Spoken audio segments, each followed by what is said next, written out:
വൈദികരുടെ മധ്യസ്ഥനായ വിശുദ്ധ John Maria വിയാനിയുടെ തിരുനാൾ എന്ന് ആഘോഷിക്കുമ്പോൾ എല്ലാ വൈദികരെയും പ്രത്യേകം ഓർത്ത് നമുക്ക് പ്രാർത്ഥിക്കാം. വിളിച്ചവനോട് എന്നും വിശ്വസ്തനായി ജീവിക്കുവാൻ വേണ്ട കൃപ അവർക്ക് നൽകണമേ. പുരോഹിതന്റെ വിളി എത്രയോ പരമോന്നതമാണ്. ജപമാല കരങ്ങളിലും കാരുണ്യം ഉള്ളിലും സൂക്ഷിച്ചുകൊണ്ട് നീ ക്രിസ്തുവിന്റെ മുഖമായി മാറേണ്ടവനാണ്, സ്വരമായി മാറേണ്ടവനാണ്, ക്രൂശിത രൂപത്തിന്റെ നിഴലായി മാറേണ്ടവനാണ്. നിനക്ക് ശ്രേഷ്ഠമായി ഒന്നുമില്ലെങ്കിലും, നിനക്ക് യാതൊരു യോഗ്യതയില്ല എങ്കിലും നിന്നെ വിളിച്ചവൻ പരിശുദ്ധനാണ്. നിന്റെ വിളിയും പരിശുദ്ധമാണ്.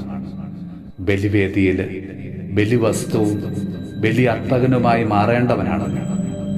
നിത്യപുരോഹിതനായ ഈശോയെ, ഞങ്ങൾക്ക് വേണ്ടി എന്നും ബലിയർപ്പിച്ച് പ്രാർത്ഥിക്കുന്ന, ഞങ്ങളെ ആശീർവദിക്കുന്ന ഞങ്ങളുടെ പ്രിയപ്പെട്ട വൈദികരെ അങ്ങയുടെ തിരുഹൃദയത്തോട് ചേർത്ത് നിർത്തണമേ. അവർക്ക് കൂട്ടായി നിന്റെ കാവൽ ദൂതന്മാരെ അയക്കണമേ. അവരൊരിക്കലും നിന്നിൽ നിന്ന് അകന്നു പോകുവാൻ അനുവദിക്കരുതേ.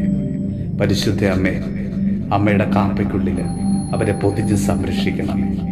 നമ്മുടെ കർത്താവ് ഈശോ മിശിഹായുടെ കൃപയും പിതാവായ ദൈവത്തിന്റെ സ്നേഹവും പരിശുദ്ധാത്മാവിന്റെ സഹവാസവും പരിശുദ്ധ അമ്മയുടെയും വിശുദ്ധ യോസേപ്പ് പിതാവിന്റെയും മാധ്യസ്ഥവും വിശുദ്ധ കുരിശിന്റെ സംരക്ഷണവും നമ്മളോടും നമ്മുടെ ഭവനത്തോടും നമ്മുടെ ഇന്നത്തെ എല്ലാ പ്രാർത്ഥനാ നിയോഗങ്ങളോടും കൂടെ ഉണ്ടാകുമാറാകട്ടെ, ഇപ്പോഴും എപ്പോഴും എന്നേക്കും.